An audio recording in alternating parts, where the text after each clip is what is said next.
All right, guys, welcome back to the FPL One Percenters Pod. I have a bit more energy because it's been a while. Kazim, Hammer, joined by you guys. Very excited to have you. How's it going? It's been good, yeah. It's been a while since we've spoken. I know 2-3 weeks. How's the But break? looking forward to try to think of some new strategies and see how we can move along. Yeah, brilliant. Listen, how was the international break for you guys? Hammer, relaxing? You thought about a lot of football or not so I much? didn't watch any football, didn't think of any football. I got to put my mind back to it. Final 8-week run. Yeah, good shot. Kazim, yourself, were you like plotting away in the background or not so much? I think the first 2 days after the game week, I was pretty into it, and then I just started following like the international games, looking how England's doing, and seeing how the Euro lineup's going to look like, because team looks pretty good. Mason Mount seems like he's a shoo-in, huh? Yeah, I know. It's like we're from strength to strength, and still we don't respect him as an FPL asset. Yeah, FPL wise, he's probably maybe next year. Just given the uncertainty with Chelsea, although he's probably going to play every game with Chelsea, but there's a lot of he played all three games in international, so I don't see him maybe playing next game, but yeah, you never know. Yeah, but aside from that, how have you guys been? How have you been filling your time, Hammer, without the international break? Just not thinking about FPL? No, hockey fantasy. It's not. Amazing! Now. Is it going better than FPL has been going for us this season? It's been tougher than past years, but I'm in the playoffs, so. Okay, amazing! Happy days. It's been so long since the game week went. Do you guys remember how you did, or shall we have a look? I remember I did well because I remember I used my wild card before the week. So I remember. You had the Aubameyang and all of that. Yeah. Okay, nice. So how did it go? I got 61 points. I have it in front of me. Yeah, I did well. I had 2 free transfers that week, and so I used those 2 free transfers to gain 2 Brighton defenders. After my conversation with Kazim, I said I would triple up on Brighton, so I went double, right? And then I did 2 more as well. So I took a -8, and I went Bale in, who played 0 minutes. And then I have 5.9 million in the bank, I'd just like to say. And then I could have had the pick of the strikers. I got rid of Richarlison, and I could have had anyone. And I could have got Antonio, who scored. I could have got Watkins. No, not Watkins scored. But anyway, I went with Maja. I went with Maja. I could have got Bamford. Yeah, I had Bamford. But yeah, I went with Maja. Happy days. Played 45 minutes and then got hooked for Mitrovic. So it's like this season has come full circle where I kept so much faith with Mitrovic at the beginning of the season. And then it turned around on me. Thank you. Yeah, I did the same thing. Kazim kept recommending Veltman. He kept telling me Veltman. The only person I could think of in my dreams was Veltman. Yeah. So I picked him up, got 10 points from him. I think I got rated, to be fair. Yeah, I got 62 that week, no minuses. So that was not too bad. Kazim, do you remember yours? Yeah, I did okay. I mean, I got 58, but big disclaimer, I took a -12 to bring in who did I bring in? I brought in Kane, Rafinha, which worked, and then Dallas and who was my other one? Dallas and Sanchez or Tierney. He didn't work out, but I mean, long term, I wanted triple leads just going into the Sheffield United. Sheffield game. Yeah. Sorry, before we go any further, brought to you by Footsapp. Fantastic app now that lockdown is easing. Great way to sort out your football session. So check them out. Links and all in the bio description down below. Check them out on Instagram as well. Really great stuff. And you were saying, sorry, about West Ham, right? Leeds. I was saying Leeds. Leeds. Leeds having my new strategy now, and we'll go into a bit more of it, is to target Sheffield as much as I can. So nice. I wanted to triple up for this coming game week in 30. And then Arsenal's fixtures look pretty good too. So although I wanted the turnaround in this short game week 19, I'm still happy long-term holding those assets. Yeah, fair enough. No, that's a good chat. And we'll come to like a fixture deep dive. I've got the Lego Mane matrix on the next slide. But Sheffield, their expected goals has gone from 2 point something per game to 4 point 4.8 or 4.9 in the last few games as well. So they're conceding a lot of chances. They're conceding a lot of big chances as well. This I heard on the FPL Wire. But those who backed Brighton were quite chuffed, to be honest. 3-0. There was a point where I think Fraser hit the post. I was watching that game actually because I had Dunk and Sanchez, and my heart genuinely skipped a beat. Yeah, no, Brighton's actually been playing well, and Newcastle's been the total opposite, right? So the same way you target everyone against Sheffield, you target players against Newcastle. Yeah, I'm sorry, Aubameyang. Arsenal scored 3, and Aubameyang didn't have any action.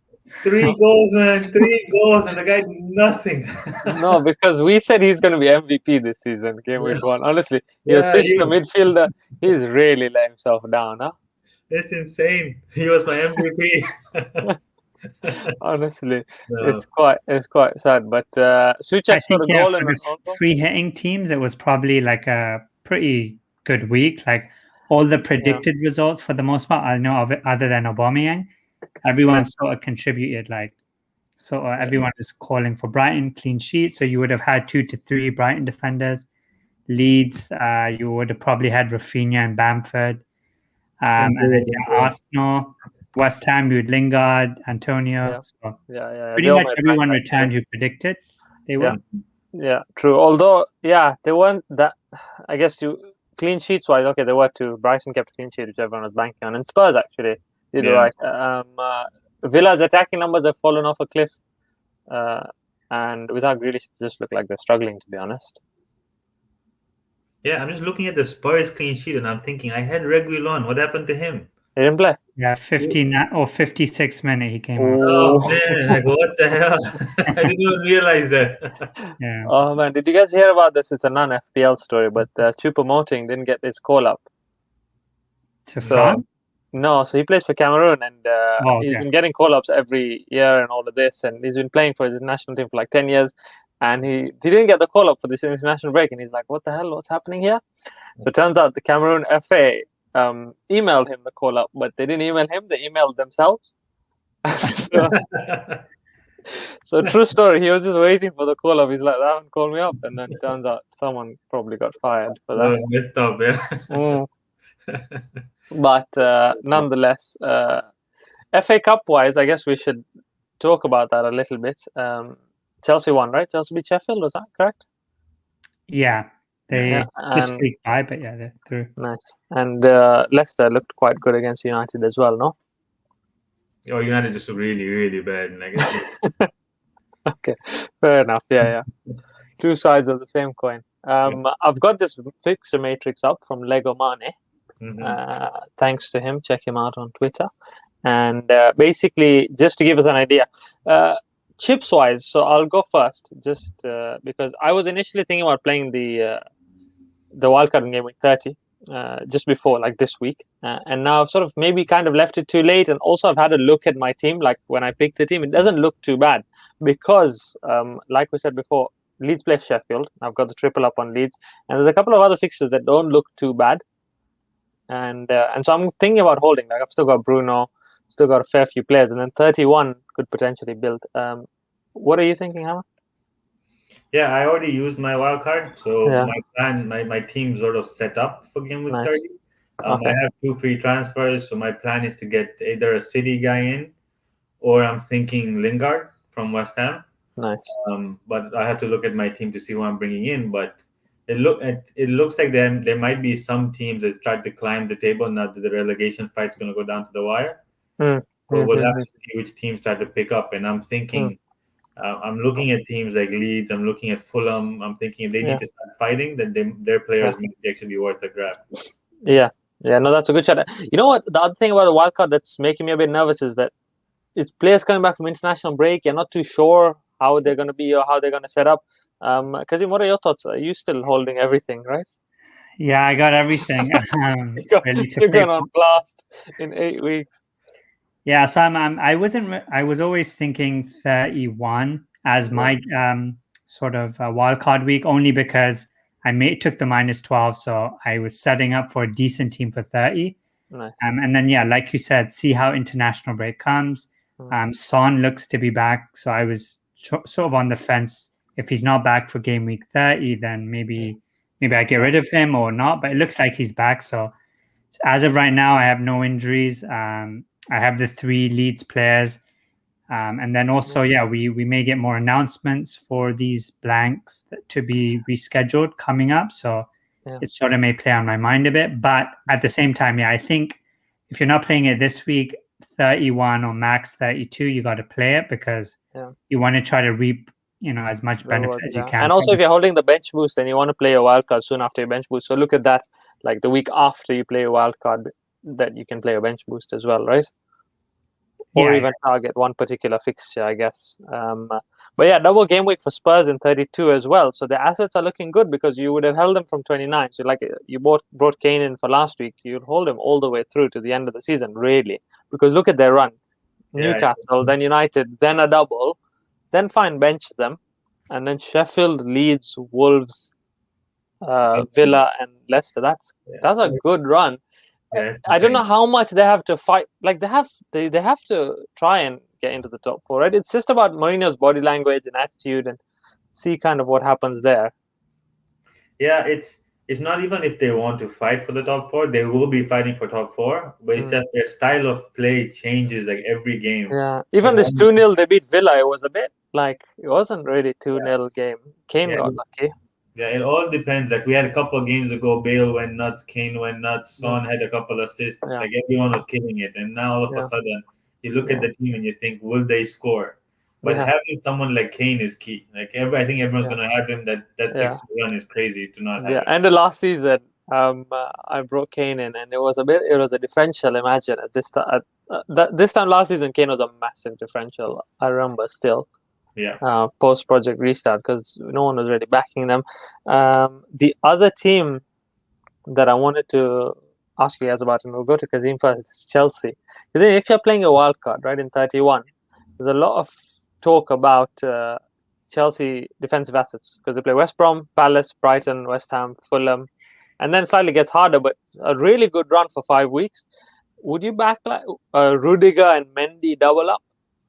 Yeah, and that's sort of my strategy going into my wild card is to go double up on the Chelsea players, especially given the fact that City, I have the double up in defense on them, so I think I can at least sacrifice one of them for sure, because it looks like there's going to be rotation guaranteed. So I would say Rudiger like first name on your sheet, and then Mendy as your second. You can also get Aspi if you want a bit of a differential in the sense that if you don't have the funds to get, or if you have the funds to afford it, but if you're sort of lacking on funds a bit and you want to get a good starter, I think Rudiger is but if you're going to get Aspi, wouldn't you then like stretch a bit and go Alonso, because it's the same kind of risk that they may or may not play, and Alonso's like proper great attacking potential, no? Or he is definitely good, but I guess I mean the only risk you run with him is the number of games he plays. Where with Aspi, he's going to play every game. He's a bit more expensive, but he'll play every game. But there's not that many games left. You know what I mean? Like if you have a squad, Hammer, what would you say? Like along, to that. Yeah, I had Chilwell for a bit, and I brought Alonso in, and when I brought Alonso in, Chilwell started. So I'm 50-50 on their wing backs because I don't know who's going to play. Same with Reece James and Callum Hudson-Odoi. So Rudiger's the banker basically, yeah. Yeah, Rudiger somewhere between 4.5 and 4. But what do you think about Timo Werner, especially after his miss against Macedonia? It's a not bad of a differential pick, to be honest. Like, is that what Abramovich has told you all to say? Yeah. Just keep the spirits high. There's not many strikers performing, so I don't like as much as he's not playing well, or he's not finishing his chances. The fixtures are good, and there's not many strikers that I feel like. You reckon he'll be backed to play most games? Still down the middle, like. I guess we'll have to see post international break, but he will, right? So he has been playing everything so far as well. What about Havertz though? Then, if you're going to go Chelsea attack, I mean, I guess the thing is that there's more midfielders that you can have instead of Havertz. But is he better? Like, if they were both sort of in the same position, both strikers or both midfielders, who would you lean towards? Still Timo? Yeah, I think Timo seems to be the better choice. Really? More likely to start. With Havertz, yeah, he's been playing better. Did well for Germany, I think. Yeah, he scored or assisted for them too. So he's in a bit better form. But yeah, like I said, like defensively, I think you definitely want to get 2 Chelsea assets if you're wildcarding. Yeah. And then if you're going for an attacker, yeah, either Werner or even Mason Mount, I would go for, because he's going to play. He's on set pieces, so there's chances he'll get points. Okay. Mount, Rafinha, Lingard, Saka. If you pick 2 in your team, who are you picking? Wow. I can add more to this list as well. Maddison coming back from injury, but yeah, just for example, these. Well, if you're bringing someone in, I wouldn't bring in Rafinha this week, just for the 1 week, considering they play City, Liverpool, United after that. Oh wow, I didn't see that. To be fair, okay. But, I would. He's the only Leeds player I would hold though. Like if we're holding like triple at the moment, and you wildcard next week, right? Between Rafinha, Bamford, Dallas, like if you wanted to hold one, you would hold Rafinha probably, right? He's looked better than all 3, but I would if I'm holding one of them, and it depends on what options you have everywhere else. Yeah. I'd probably hold Bamford because in place of Rafinha, you can get Mount or Lingard. Yeah. In place of Bamford, there aren't many other options. Okay. Right. Nice. So you hold, you go Bamford, and I'm thinking Lingard. Like West Ham's pictures look pretty good for the next 3 weeks, so Lingard looks pretty good there. West Ham's pictures do. Where are they? Oh, there. Yeah, Wolves, Leicester, Newcastle. That's not too bad at all. Yeah. Okay, makes sense. So Saka not really in the conversation in that sort of midfield bracket as much for you personally. I have Obama. I think Kazim's just smiled because he's seen the Arsenal play Sheffield next week. Yeah, I see that one red, and then I see Sheffield, Fulham, Everton, Newcastle, West Brom. I saw it. Crystal Palace, Brighton. Like, this is it. Yeah, so I don't know. I think if you're wildcarding, he's probably good to have. He's 5.2, 5.3. It's a great cheap entry into that team. Yeah. Okay. That's quite cool. The other one as well that I wanted to ask you guys about is after they play City. So again, if you're wildcarding in 31, they play West Ham, West Brom, Palace, Southampton, and Newcastle. That's Leicester. And they've got everyone back as well. Fofana, sort of all of these boys. I think I saw the update on James Maddison. Yeah, you sent that through on the Telegram group. Yeah, as soon as I saw that update, I said, I got to bring in James Maddison because he was playing up front, right, alongside Jamie Vardy before he got injured, right? And then after that was Iheanacho playing up top, but he was always up front. So I thought, he's back and he starts playing up front again. Yeah. He's a but the thing is, Iheanacho's done so well that I would be even tempted to put him in a wildcard draft. If you're taking a risk? Like we're taking risks, right? We're kind of maybe chasing a bit of... So it's a disclaimer for everyone. It depends on how many free moves you have, but but let's say you're wildcarding next week, and then after they have their hard game against City, then they get West Ham, relatively all right, but then West Brom, Palace, Southampton, Newcastle. You'd rather go Maddison than like an Iheanacho, less risky? I gotta check, unless anyone knows here, is what's up with Vardy? Is he out? No, I'm not too sure actually. I knew he was injured, but he was playing with Iheanacho, right? Yes, they were both playing together. Yeah, so now I think with Maddison back, Iheanacho hits the bench, right? Okay, nice. That's what I'm assuming because that's what they. I just googled it, and it's the first article that came up was Leicester City manager Rodgers hails Vardy and Iheanacho partnership. So it's the same thing I saw right now. I think he's more like competition with Barnes, I guess, right? Maybe, I don't know. Yeah, that's possible too. With Barnes out, he might just slot into that spot. Yeah, I think that the amount he's been scoring, it would be like really harsh to drop him, but to be honest, Vardy has even scored like I know he's been creating more. Like he got 3 assists that game that Iheanacho got a hat-trick. So I think based on their formation changes, he's becoming more of like a provider. So I don't know if he's going to drop him per se, but maybe once Barnes comes back, then he's a bit more of a risk. But I think he keeps his place. But yeah, that's definitely a good pick, I think, differential-wise, if you're wildcarding. I'm gonna actually look at in terms of like a striker option. Is I was just looking at their fixtures. They don't look too bad either. With Crystal Palace, Brighton next is Everton. Yeah, I just got that. Calvert-Lewin, like he's a bit more of a big name. I feel a bit more safe going with him over Iheanacho, just given the rotation risk too, or like him losing his place. So I'm sort of looking in that direction. Their fixtures look not bad, and plus they probably have a double game week. Yeah, they have a game to be scheduled in. That Villa double is going to be there as Aston Villa Everton, which is still TBA. Yeah. So and even this is why it actually hurts me even more that I did the Richarlison to Maja move, because I mean I was kind of playing on the whole I'll wildcard this week, but if I had held Richarlison, it'd been great to be honest. I might still fancy just bringing him back in. You should hold Maja though. He might come off this week, man.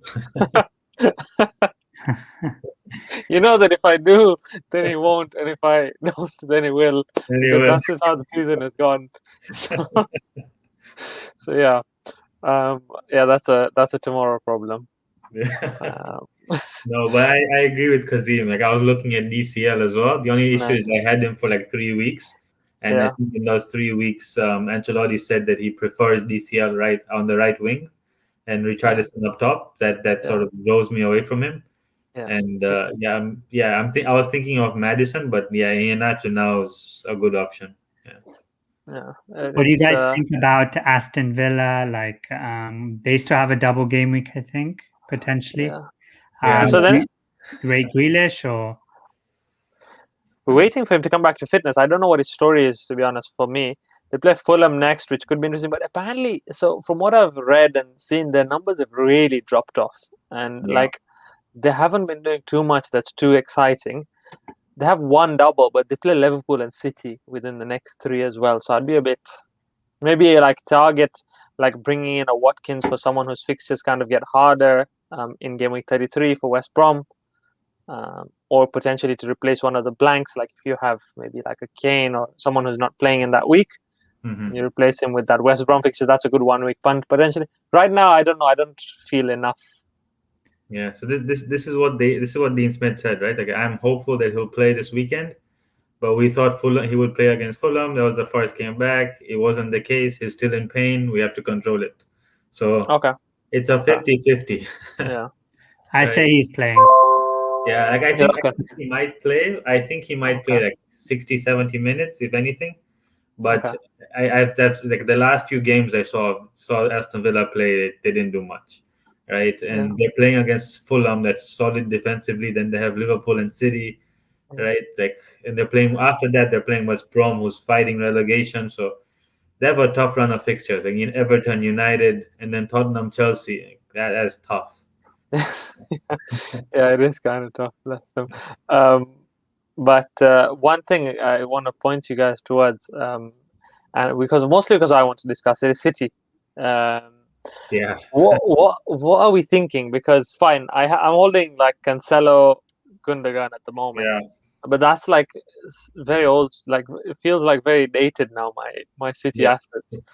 You're living off that 10-goal run. For it again. I joined it. I think I joined that run when he was at 8 already. So I didn't get the benefit. So I didn't get the price rises. But nonetheless, I mean, they play Leicester, then Leeds and Villa. So quite open. Thing is, are you willing to like shell out De Bruyne money for like, or are you sort of like if you have premium midfield slots and you're playing a wild card before this game week 31 and you see the Leeds fixture, like, are you still going Diaz? Are you still backing Diaz or Stones or Cancelo? And if in midfield, who? It's weird because I would be like, you know what? Get a Phil Foden or a Gundogan, and if he plays, great. And if he doesn't, then whatever. But I would be worried to pay KDB money, which is surprising to say, but I just think there's too much rotation now. Yeah, the guy that I think everyone's bringing in is Riyad Mahrez, right? He's played the last 5 games, the last 6 games. Yeah. Right? And he's played almost 90 minutes in all of those games. So I think everyone's leaning his way. Which means he's due a rest, though. Yeah, but it could also be that the international break's given him his rest. Yeah.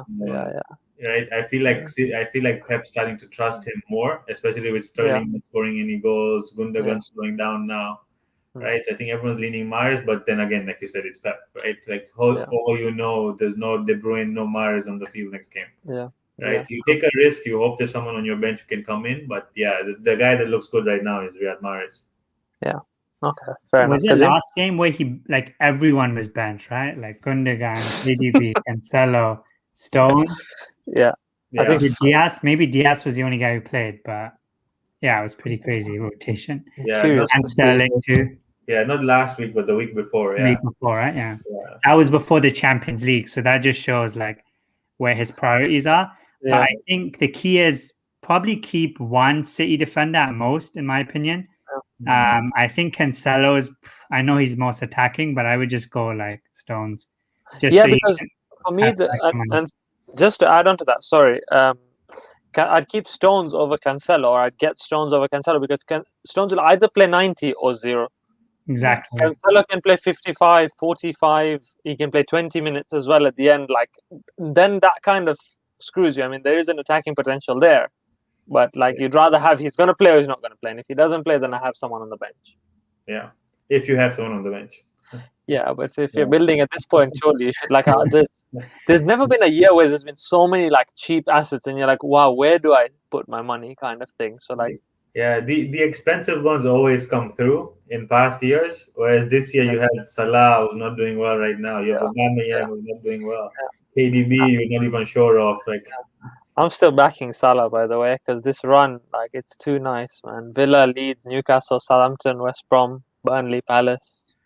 Yeah, I don't have him. I don't have him right now. But to be fair, Klopp kind of admitted that this is it now for them, Champions League wise. They're probably not gonna make it, so that was quite surprising.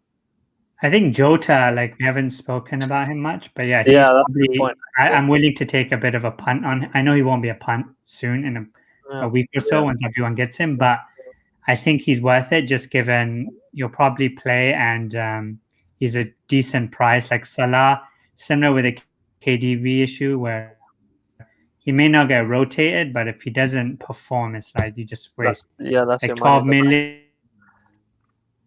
So, that's a very good point, actually. That's a great point. And Jota has been on it international break as well. I think he did really well as well. He got a few goals. Yeah, no, Jota's a solid option. Yeah, like considering the price, actually, you can afford him with some other guys in your team too. He comes into that discussion of like Maddison, Saka, Rafinha. He's another one to really like. Yeah, I want you to pick your top 2 midfielders under 6 million or 7 million. I'm just curious because I'd still go. It's hard. There's so much. Is it under 7? Yeah. Is that the price? I'd go like for now, like Lingard, Jota. I think I'd fancy considering fixtures, form, everything all together. Yeah, you gotta see. This is my wildcard draft, so I have Jota, KDB, and you probably can't see it, but brilliant. I made it like after last game week. Okay, nice. So I'd still make all these moves, except maybe I have Diaz in there. Maybe I'll just go Stones instead. Yeah. Okay, nice. Wow. Okay. Are you going to give us a sneak peek? What are the strikers looking like then? It's pretty template, like Calvert-Lewin, Bamford, Kane. Okay, nice. And I have Saka, Bruno, Jota, KDB, and Lingard. Then I have Rudiger, Cresswell, Shaw, Anderson from Fulham, just for fun. Diaz. Then Mendy and Sanchez. That's class. That's a great bench boost team as well. It actually looks really good. Yeah. I'm in for that team. Is there any Spurs coverage or Kane? Right? Kane, yeah. I think Kane's enough at this point for Spurs, to be honest. Put it this way: which team out of all these teams do you think will go on a scoring run? Because that's the team you want to pick from. Yeah, right? Yeah, that's true as well. And if I'm picking someone, I think it's Spurs. Really? Right? If I think someone from these guys is going to go on a run, it's Spurs. Yeah. Right? City is already top. United, even if they do go on a run, it's just Bruno. Right? Yeah, but it's not really Bruno. Like he'll get something or the other, but he won't. I don't know. He's not doing much. Yeah. Yeah, I don't see them putting 5 or 6 past anyone. Yeah. Then I'm leaning Son and Kane. Right? Like if you get 2 of those guys in, if they are scoring, it's those 2 guys are getting everything. Right? Yeah, true. True. That is a good shout. Son, Kane, and DCL, it feels very much like Game Week 1 all over again. Yeah. We've discussed these fixtures quite well. I have a lot more of an idea of what I'm doing, to be honest. Also, it's been half an hour. So if you've lasted in the video this long, thank you so much and congratulations. But it was worth waiting for to see Kazim's wildcard draft. What else? Like a free giveaway for whoever lasted. Yeah, honestly, send Kazim your draft and he will send you a voice note, minimum 4 minutes long, about his thoughts. Guys, what are we thinking? Captaincy, are you going to chase Sheffield for captaincy as well? Who Leeds play Sheffield, right, this week? Leeds play Sheffield. Yeah, I went Kane. I'm going Kane against Newcastle. Or are you thinking Kane? I'm going Kane as well. Differential-wise, yeah, maybe Bamford or Bruno, if he is a differential. Okay. Nice. Yeah, no, that is a shout. Brighton looks a bit tough. But yeah, a lot of people were talking about Rafinha potentially or Bamford. But I'll just feel a bit more comfortable with Kane because I feel like he'll find a way to score. Yeah, and Leeds have been up and down. Like, I know they did well last week, but if they go back to Sheffield now and don't score. Yeah, that's true. That is true. They are a bit hot and cold. They have like this 20-30 minute bursts in a game where they play really well, and if they don't score then you're kind of like Yeah, and you're waiting for Dallas to pop up with that last minute goal. Yeah.